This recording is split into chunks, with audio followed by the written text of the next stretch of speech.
नमस्कार दर्शक बंधु निर्मल टीवी को स्वागत जनाऊँगी मो नूपराज। 56 वर्ष पूर्ति अवसर में 16 प्रहरी नामयज्ञ अनुष्ठित हो जाइछि।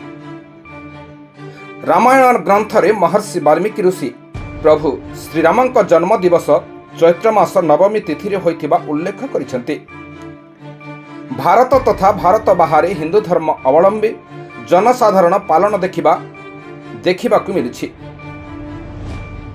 तन्मध्यरु आज कलाहांडी जिला मोरामपुर अंतर्गत तुजुंग ग्राम रे 56 वर्ष पूर्ति अवसर में 16 प्रहरी अखंड नामयज्ञ हबार देखिबाकु मिलिछि।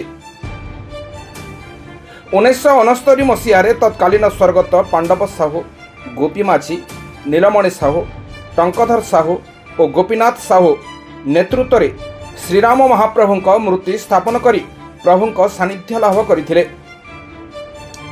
आज 56 वर्ष पूर्ति अवसर में 16 प्रहर अखंड नामयज्ञ 5 एप्रिल 2026 तारीख दिन अधिवास सह कलश यात्रा पालन होइथिला।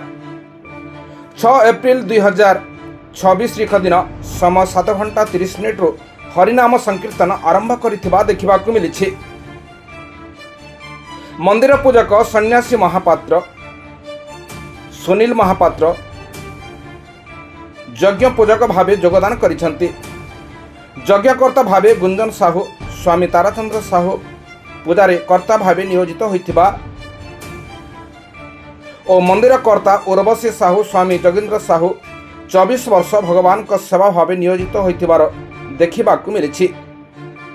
एथिरे सहयोग करिसेंति श्रीराम मंदिर परिचालन कमिटी और नेतृवृंद, सहयोगी ग्रामवासी वृंद एवं उपस्थित थिबा समस्त दर्शक बंधु मानक पाई प्रसाद सेवन व्यवस्था करा जायथिला। कलाहांडी जिला प्रतिनिधि क्षीरधर साहू रिपोर्ट, निर्मल टीवी।